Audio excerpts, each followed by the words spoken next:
Hello friends, and welcome back to this course titled as Introduction to Indian Writing in English. Friends, in the last class we started and completed Unit 3. In Unit 3 we started a very popular text in Indian writing in English. The text is titled as Swami and Friends, written by one of the founding pillars of Indian writing in English, and the name of that writer is R.K. Narayan. Today we are starting Unit 4. Before starting Unit 4, I have to tell you that in the last class we discussed about the prominence of R.K. Narayan as a writer. R.K. Narayan is a very famous writer. Everybody knows that. But why he is famous? Why he is prominent? Why he is considered as someone whom, let's say, in India nobody can forget? His contribution can never be, let's say, forgettable to the Indian readers and to the literature lovers. In this unit, Unit 4, we will talk about the fraction of British colonial India. My dear friends, before starting this fraction of British colonial India, you must know that what will be the outcome of this course. What are you going to learn from this lecture, specifically this lecture of Unit 4? In this lecture, you would be able to evaluate the historical context in reference to the Indian subcontinent. Historical context, why? Because friends, India got independence in 1947, but it doesn't mean that the after effects of colonial rule by Britishers ended on that very date when India got independence. The after effects still remain after 70 years of the independence.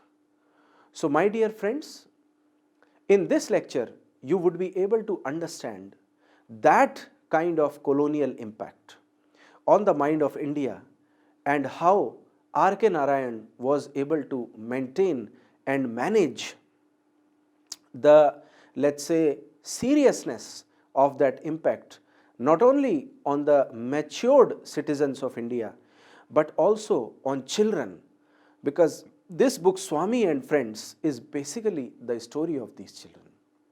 These children, how they are able to, let's say, learn from the British colonial rule, how these children are able to, let's say, behave in that British colonial rule. And sometimes you will try to get a deeper insight into the, let's say, British India, and then you would be able to differentiate between the British India and the India after independence. So, without wasting much time, let us begin this topic, the friction of British colonial India, in the context of this book Swami and Friends, written by R.K. Narayan. Set in the fictional town of South India about 1930, Swami and Friends is defined by the pressure and complexities of British colonial rule over India. Well, friends, this book, as I told you, is set in the fictional town of Malgudi, somewhere from South India, although this town actually do not exist. But R.K. Narayan has intentionally created this town to, let's say, make popular the South Indian culture in the world. So, in this, let's say, 1930s book, Swami and Friends, he is trying to define the pressure and complexities of British colonial rule over India. How Britishers used to rule Indian society. Because as all of you know, friends, that the number of rulers was less and the number of, people who were governed by those British rulers is more. But then here, the number doesn't matter much. What matters is the strategy with which Britishers were able to control the social, cultural and economic aspects of India. So in this discussion, in this lecture, in today's lecture, we are going to learn that how that impact, how the influence of Britishers has changed, or let's say how it has brainwashed the mind of Indian people and how much they were influenced from that British colonial era.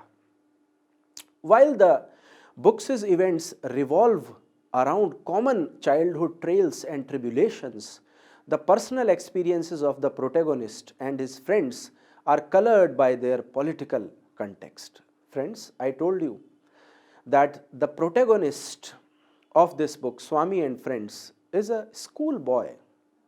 He is not a very mature person. He is having his own world. He has his own whims and fancies. And he is living in this world. But in that world, he has some childhood trails and tribulations. And there are some events which happen with him in this book which change his thought process, his personal experiences and the experiences with his friends. They are related to the political context of India, because everything which was happening in India in that era, it was somewhere influenced by the political influence of Congress party and the other movements which were happening to make India free from the British rule. Even when the characters themselves have little understanding of it, they were influenced from that impact of British colonial rule.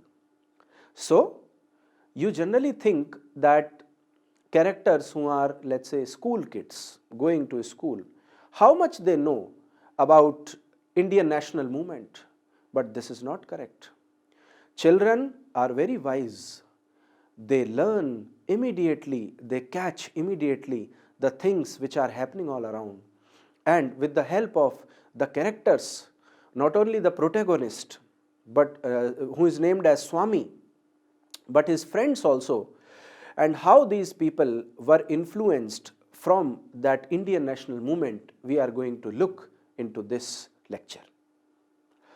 By examining British colonial rule through the lens of an ordinary boy's relatable childhood, R.K. Narayan demonstrates the pervasiveness and subtlety of this political structure's power. Friends, there was a political structure which was established, which was maintained by the governing party, which was British. Now these British people, they have created a political structure in India to establish their power into the Indian community. And the impact of that colonial rule, the impact of that British rule is visible from the eyes of this boy who is just going to school, and how his, let's say, relatable childhood means we are trying to associate the childhood experiences, the childhood activities of this boy from that vast impact of power in the Indian society. In the context of the experiences and the activities which this boy, Swami, and his friends are performing in their routine life, in their day-to-day life, we are able to understand the impact of British rule, British governance, and its power on the mind of the Indians. Swami's story shows that the impact of colonial rule is present in every corner of Indian life during this era. Well, friends, I told you that this is a very remote area, somewhere in South India. But even although those people, the local people of Malgudi, they were not able to meet directly Britishers, let's say British officers, but even then the impact of Britishness, the impact of British rule and British power was there in the mind of all the natives of this place, Malgudi. So, Swami was no exception of, let's say, among those people, and he was also influenced from that impact. And that no individual's personal life can be truly separate from colonialism's profound, sometimes contradictory effect. Well, friends, if you read a little bit about post-colonial impacts on the mind of these countries, you will understand that this character Swami and almost all the characters who are created in this book called Swami and Friends, they are under the influence of that colonial impact. That contradictory effect is clearly visible from their behavior. The light-hearted conflicts of the book's early chapter underscore Narayan's point that colonialism is present even in the innocent misadventures of children. Friends, as this is a children book sharing the experiences of school-going children, so I must say that there are some innocent misadventures which must be explained in detail in this book. But even in those misadventures, even in that stage of innocence, these children are not above the impact of that colonialism. So although those incidents are light-hearted, although those conflicts are very trivial, but even then, Narayan's point of view is that colonialism is present even in the mind of these innocent children. Although it may seem entertaining, inconsequential, or even impressive in their eyes. Impressive how? When these children see the elite people of the society, the elite people who speak English language, who behave like Britishers, and sometimes Britishers also are present. So when these, let's say, simple people of Malgudi, these down-to-earth people of Malgudi, when they look at these people, they want to become like them. They imitate like them. They mimic like them. So in this way, we can understand that the impact of colonialism is immense on the mind of the characters present in this book. Narayan first addresses the influence of colonialism in the book's opening chapter. Well, friends, when we begin reading this book, we feel that from the first chapter only, the impact of colonialism is visible. How? When Swami and his classmates attend scripture class with Mr. Ebenezer, their fanatical Christian teacher. Well, there is a stereotypical character in this book whose name is Mr. Ebenezer. Now, he is a scripture teaching teacher, but he is a true Christian in his spirit. And there might happen a clash between the religious ideology of Mr. Ebenezer and the religious identity, religious ideology of the other characters, or maybe the protagonist in the coming chapters. So, friends, this is important to understand that religion was one of the major themes on which the, let's say, the life of the characters is revolving around. Narayan notes that the students sometimes enjoy the class because of the stirring pictures they imagine based on biblical tales. Well, friends, as all of you know, that in that colonial era, there was a spread of Christianity among all the parts of India. The Christians wanted the Hindus and other religions which were there in India to be converted into Christianity. They were persuading the Hindus and other religious people in India that your religion is teaching you nothing. You are uncivilized people, and the Christianity is the superior religion, and being a Christian, we have the right to teach you what is, let's say, civilized, what is appropriate, and how you must live your life. So friends, in this way, we can understand that when Swami and his friends in the class look at the stirring pictures which are related to the biblical tales. Biblical tale means some stories from the Bible.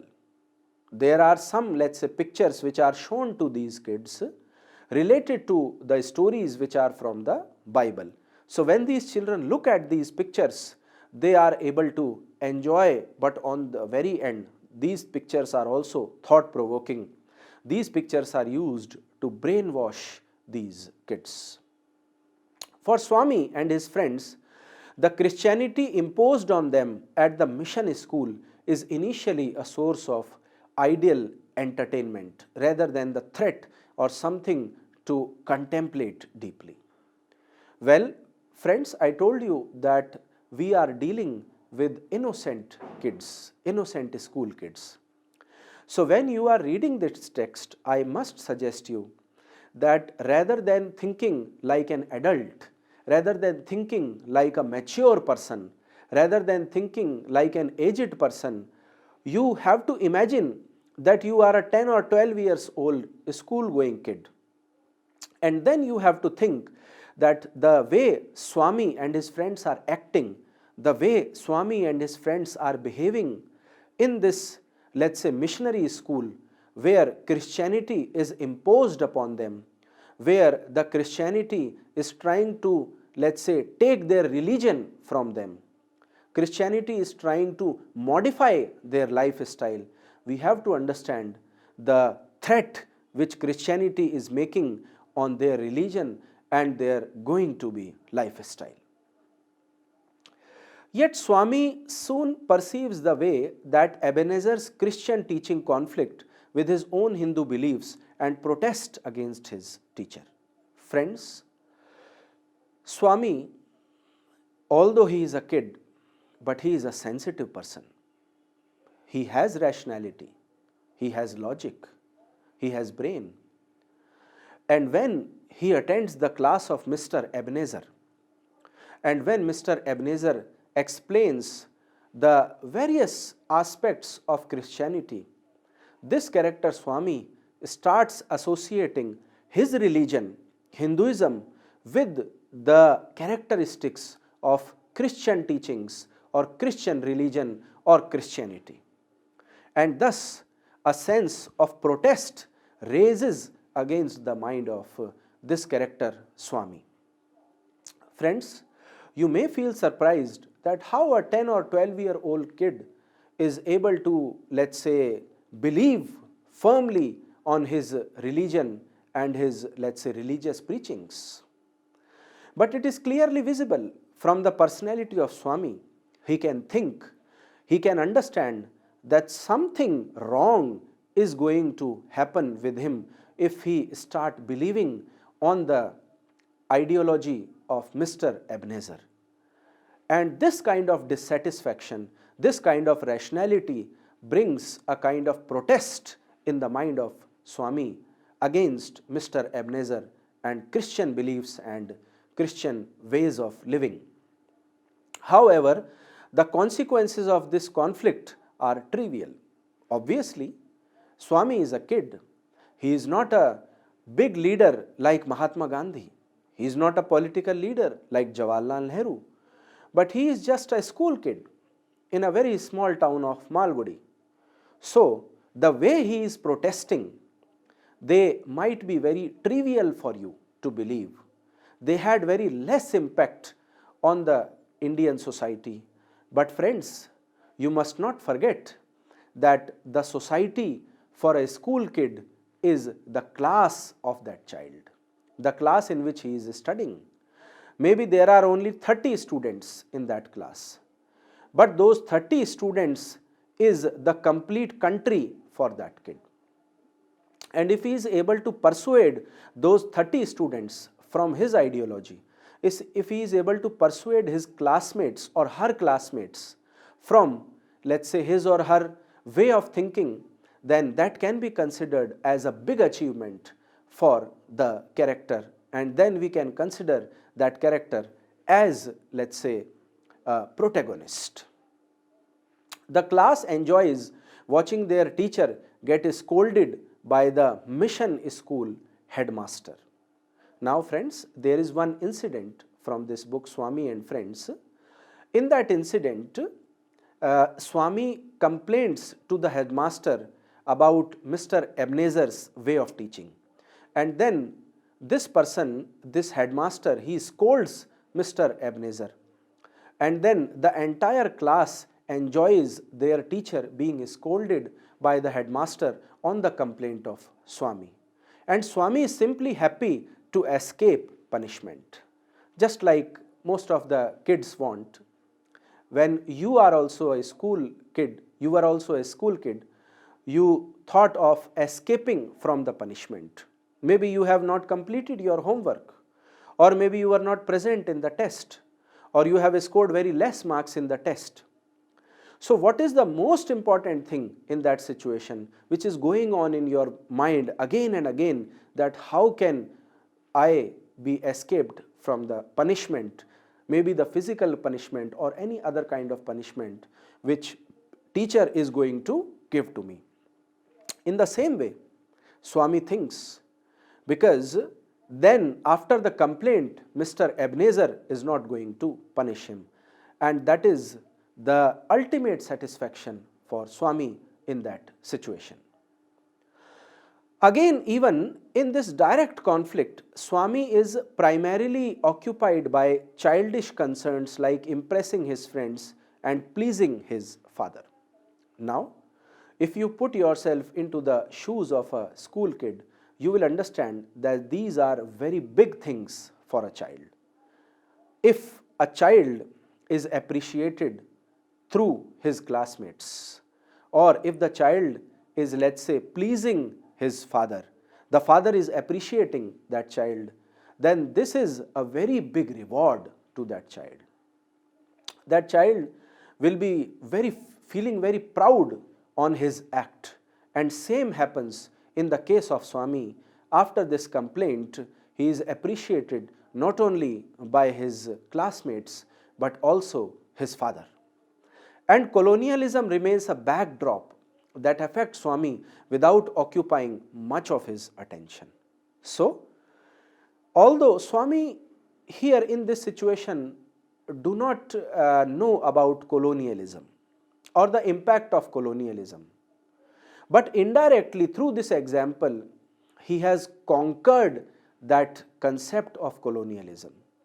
The one characteristic of colonialism is to change the religion, to convert the religion of the, let's say, colonized to the religion of the colonizer.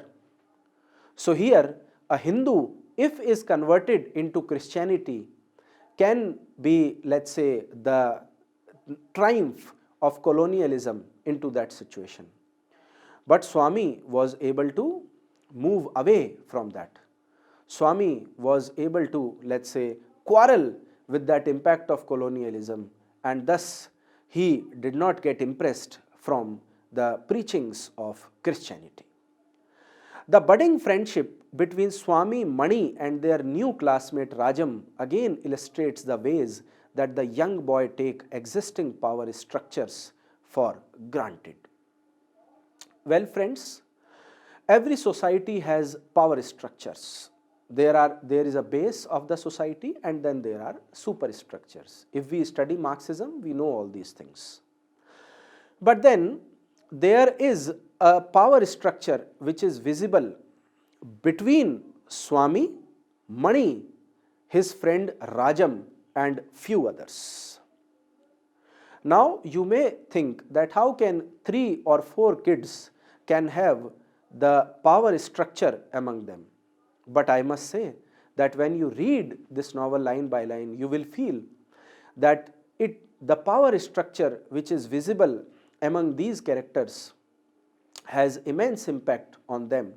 Sometimes these kids feel very disheartened, disappointed if they are demotivated through this power structure. And sometimes they feel overjoyed when they are given preference and when they are, let's say, coming into the limelight of this power structure. So in this way, we can understand that the friendship is also an example of the power which is there among these people and the power which is floating from one character to another character in this circle of friendship.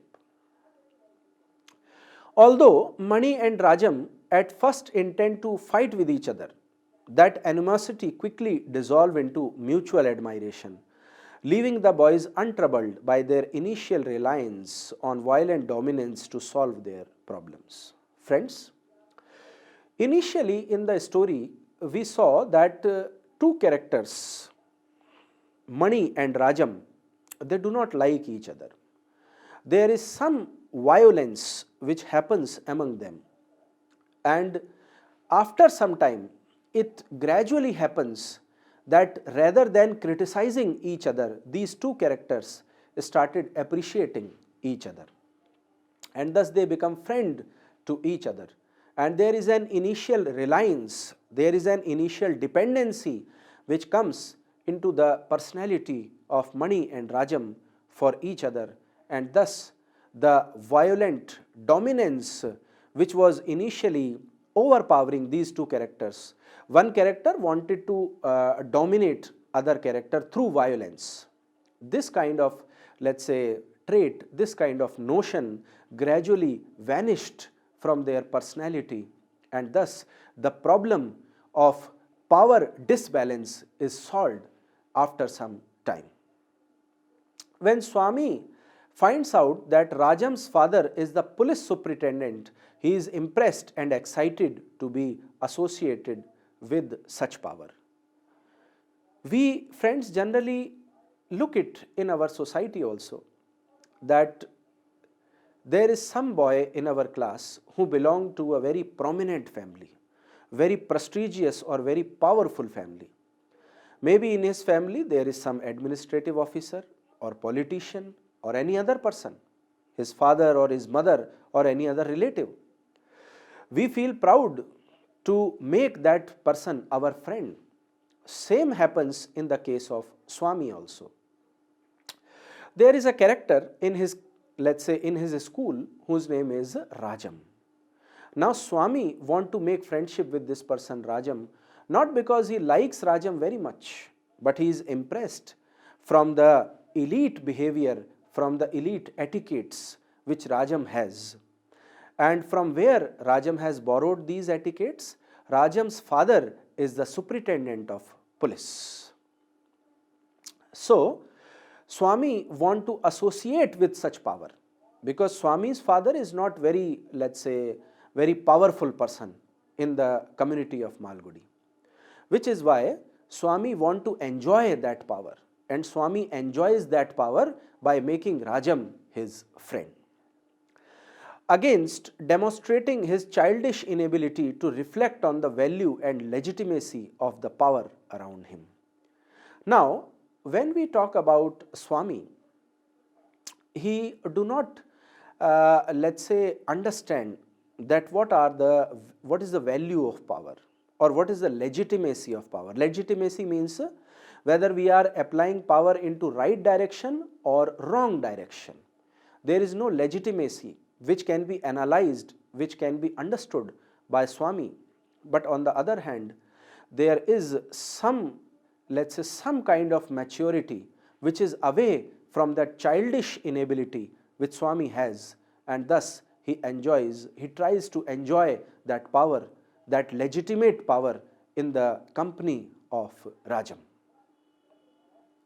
As Swami's story progresses, however, the political context around him increasingly intrudes on his contained understanding of his life.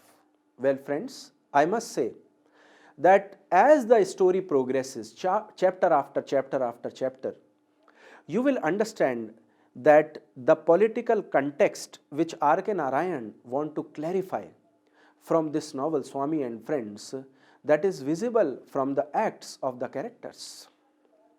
So we cannot say that the understanding of life which these characters had, the behavior which is, let's say which is followed by these characters, these characters are appearing in a way, they are behaving in a way which suggests the, let's say, political connection between their mind, and they are trying to understand that what is happening in their own country, India. Swami begins to take actions that appear outwardly political, but he still experiences these events in personal, self-centered way. Well, friends, this is the ability of a king, that a kid always thinks about himself. The kid has a very small world to live. And thus we can say that the kids are generally self-centered. They have a very small world. So Swami also is of the similar kind of nature. He has very limited kind of personal experiences. He had a very limited kind of exposure to the world. So he do not know that he is behaving in political manner in different situations of his life, but he is trying to behave in that manner without understanding the power relations and the political impact of colonialism which exists on his mind. By blending Swami's still childish perspectives with large-scale political events, Narayan again fuses the personal with the political and illustrates the impossibility of separating them, particularly within the context of colonialism. Well, friends, Swami is not just a school kid for R.K. Narayan. With the activities of Swami, R.K. Narayan is trying to explain the activities which the other political leaders in India were performing in that time. There were revolutionists, there were, let's say, people who adopted the violence as a method to throw Britishers out of the country. Then there are people who accepted, who adapted the concept of non-violence, who were the followers of Mahatma Gandhi. But the aim of all those people were to change the political scenario of the country. And through the lens of this character Swami, we are able to understand that R.K. Narayan is trying to make us a brief, is trying to make us, let's say, create a picture of the political scenario of India in that era near to independence. Swami, Mani and Rajam try out the experience of being in power themselves by bullying a young boy named Karuppan and saying that they are the government police out to catch humbugs like you. Well, there is one incident in the story when the three friends, Swami, Mani and Rajam, they make a group and then they threaten, they bully a young boy. The name of that boy is Karuppan. Why? Because they want to enjoy that political power. They threaten this person, Karuppan, by saying that the government police out to catch humbugs like you. It is just like the government is behaving, the government is acting according to these three school kids. But their ultimate purpose is to threaten and overpower this character, Karuppan. And thus we can say that this is an act which is influenced from the political scenario of the country. The three boys make unreasonable demands and frighten the boy, but seem not to reflect on the effect of their actions. Well, friends, when these three boys, they start asking something from this character Karuppan, they might be having few unreasonable demands. But it doesn't mean that those unreasonable demands are useless. They had a purpose. The purpose was to threaten this character Karuppan, and thus a sense of, let's say, superiority, a sense of power, a sense of dominance comes into the mind of these three characters. And mind my words, friends, power, dominance, overpower, hegemony, all these words are related to post-colonialism. And thus, the colonial impact is visible on the mind of these kids as well. It seems then that Swami and his friends develop an unconscious tendency to act out the oppression they have experienced. Well, in let's say in one way we can say that all the Indians were feeling that kind of oppression, that kind of stress under the influence of British colonial rule. And the Indians were frustrated. They wanted to come out from that rule. And this is an attempt, the attempt of threatening Karuppan. This is an attempt of Swami and his friends to come out or to relieve their stress of, let's say, living a very limited life, living a very, let's say, a kind of life which is given to them by the British colonial rulers. Shortly thereafter, Swami and Mani inadvertently participate in a public protest against English oppression of Indian peasants and become immediately emotionally attached to the cause. Well, friends, there are some direct references in the text related to Indian national movement, and this reference of a public protest is related to that only. There was a public protest in their city Malgudi, and Swami and Mani, they participate into that public protest. Maybe they are curious to know what is going to happen there. Maybe they are not at all nationalist, but they wanted to know, they are curious just like other kids. So they attend, they participate into that public protest against Indian oppression of, English oppression of Indian peasants. Indian peasants means the workers who are, let's say, very poor, who are working in the fields of the zamindars. And thus, in this protest, they have become immediately emotionally attached to the cause. How they were emotionally attached? Because their families are also facing such kind of situations. They are also not very elite, they are also not very rich, and thus they can associate their feelings with the feelings of those peasants. Swami resolved to boycott English goods and burns his own cap with the feeling that he was saving the country. Friends, well, burning the cap, you can say, is a very trivial incident, is a very small incident. But even then, this is very big for a schoolboy. As all of you know, that there was a boycott movement persuaded by Mahatma Gandhi was happening in all the parts of India. And this is a clear example of that boycott movement where people were burning their goods, the clothes, etc., which they had, which were produced outside India. Swami had only one thing, that was his cap. So he burned that cap as a protest against Britishers. The feeling which came in his mind after burning the cap is that he is saving his own country. So there is a spirit of nationalism which is emerging in the mind of this character, Swami.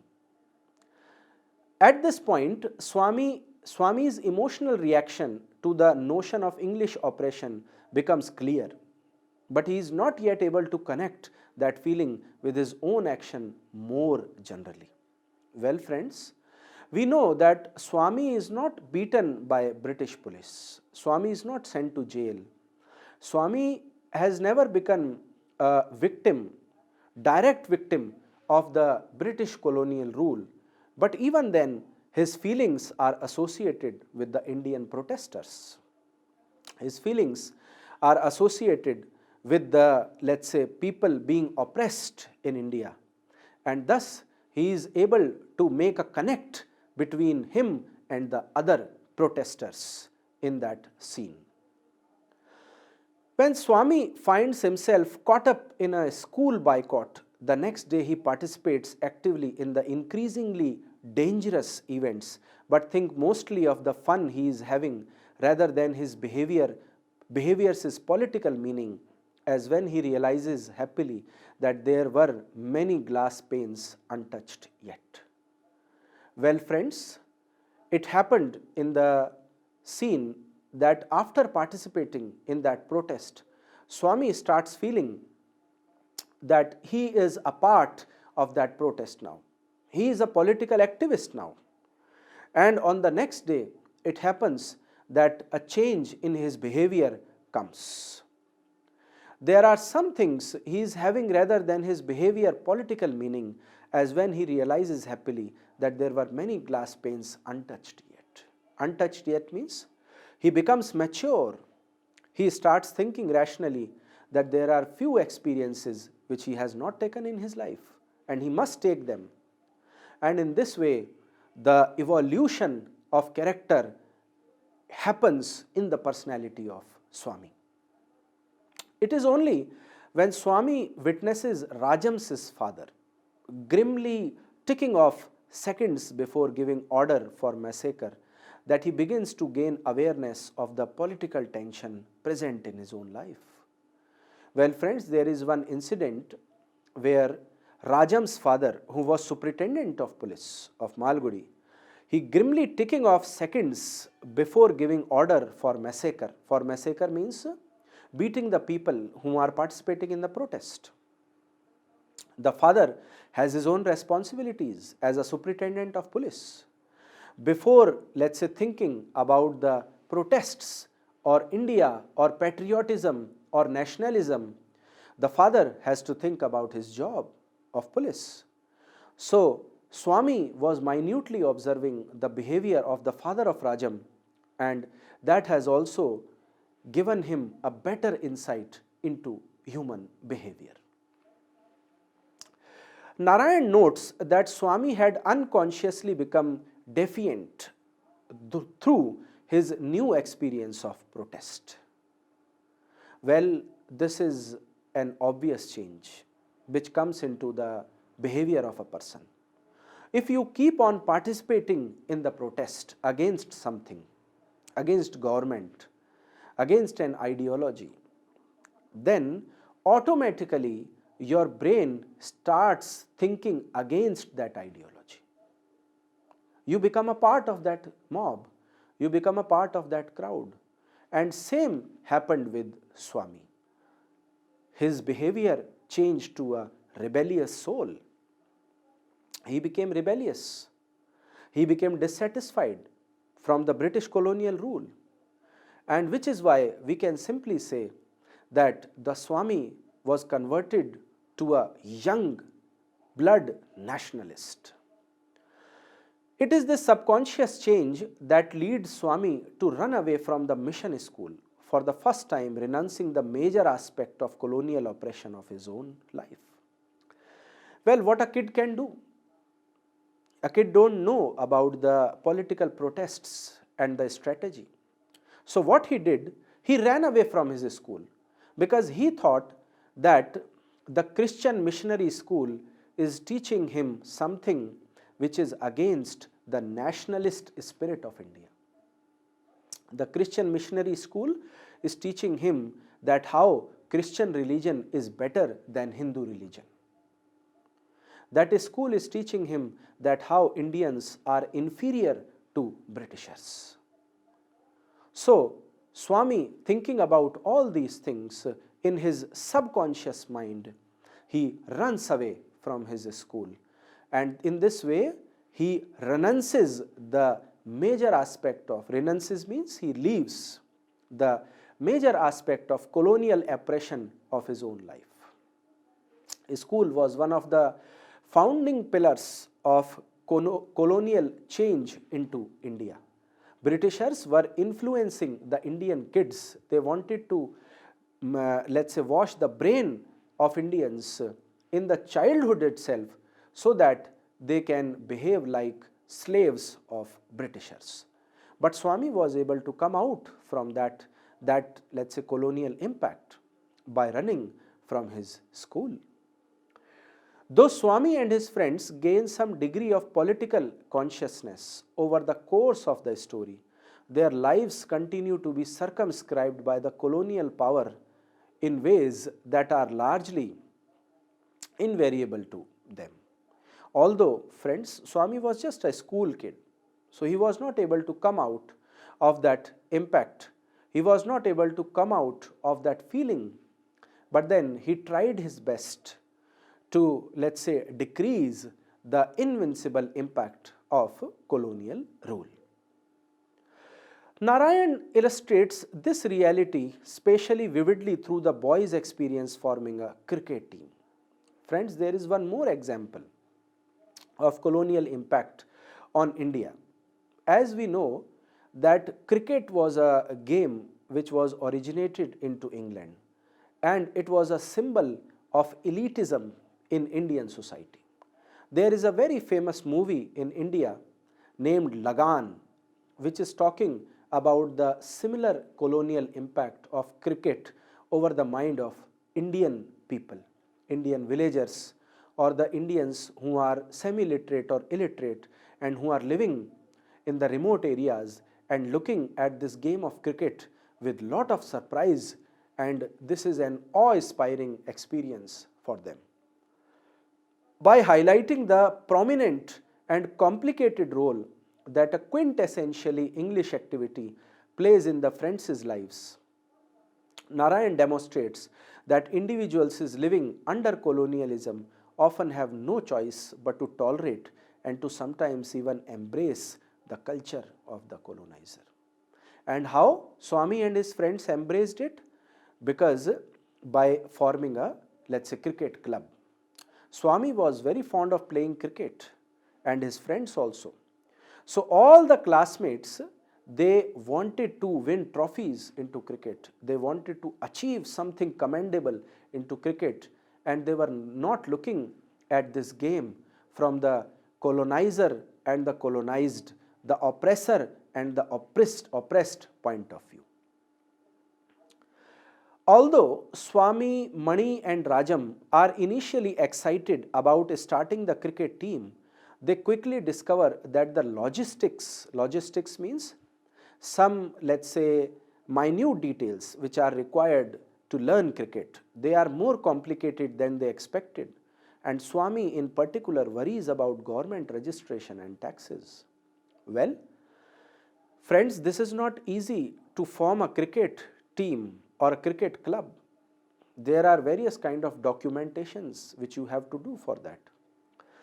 And the school kids like Swami, Mani and Rajam, when they are thinking about forming a cricket club, when they are thinking to form an official cricket team, it is a very tedious task to, let's say, think about all the minute details, all the logistics related to the planning of achieving their target. Reflecting on these difficulties, Rajam has a momentary sympathy for Gandhi. No wonder he was dead against the government. Well, there is a person, Rajam, like I told you, his father was superintendent of police. So Rajam must, let's say, support the government because his father was a government officer. But even then, this character Rajam, he sympathizes with Gandhi. He appreciates Gandhi. Although Gandhi was dead against the government, the British rule, the British police, and maybe in this way, the Gandhi can also be against Rajam's father, but even then, Rajam has a kind of sympathy for nationalism, a kind of sympathy for Gandhi's Indian national movement. By equating the boy's seemingly trivial problems with Gandhi's opposition to the government, Narayan humorously points to the oppressive presence of the government in every Indian's life, no matter how slightly it might seem. How slightly means there is a very less impact of nationalism on the mind of Rajam, but even then that impact matters. Because when all the citizens of India will be having that kind of impact, then definitely it is going to get India free from the hands of the Britishers. The formation of the cricket team initially serves as a way of Swami and Rajam to repair their friendship after their conflict over what Rajam calls Swami political activities, but eventually the cricket team is also responsible for the breakup of Swami and Rajam's friendship, when Rajam is unable to forgive Swami for missing the match. Well, there are few examples. They form a group, they started playing, but when the match was organized, Swami was unable to participate in that match.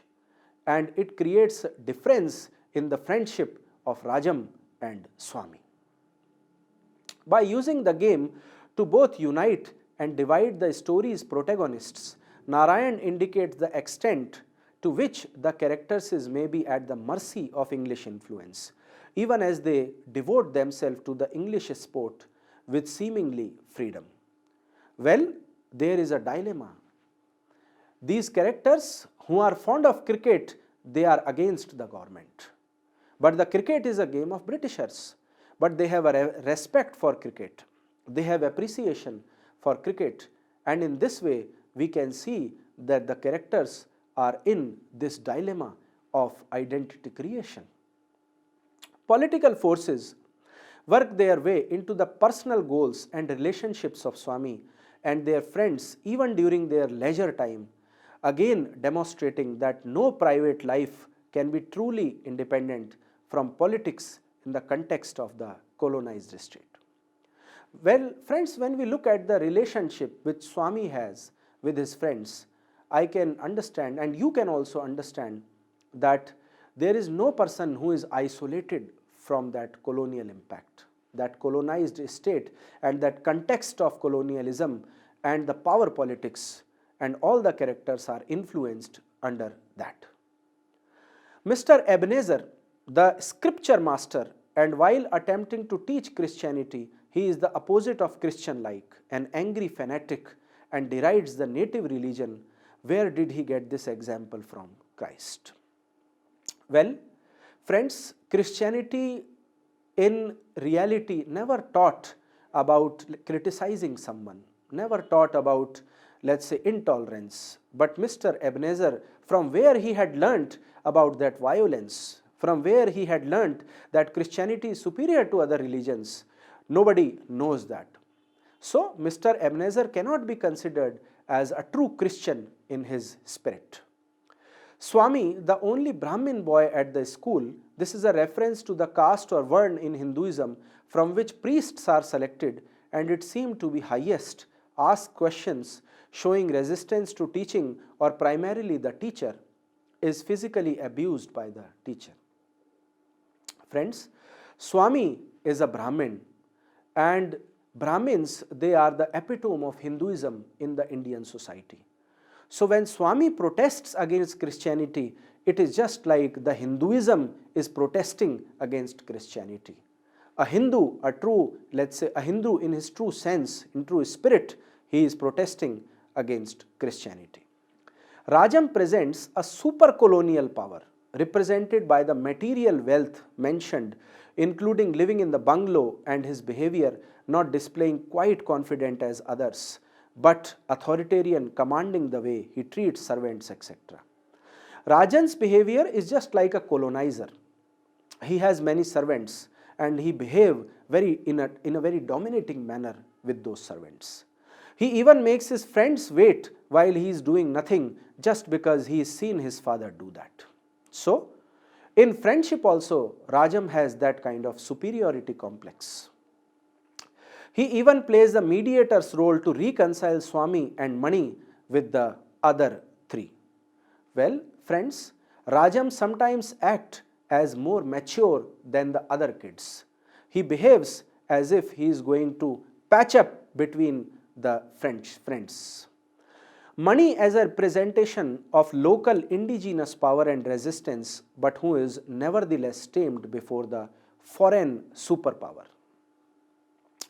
So, this person Mani is in true spirit shown as an Indian common person. Thus, local authority is still inferior to colonial British authority. So, we can understand that as Mani is inferior to Rajam, in the same way, the local Indian authority is inferior to the British colonial impact. From chapter 11 on, we notice more direct colonialism references and reactions from the locals towards the foreign power that had come upon them. The author doesn't seem to condemn it per se or is not very candid about it. The author has explained in detail that how the colonial impact has influenced by the end of this book. Though there is some innocence there present in the boys, there's some violent behavior, plotting to kidnap, beat up, kill, etc., that is quite unsettling.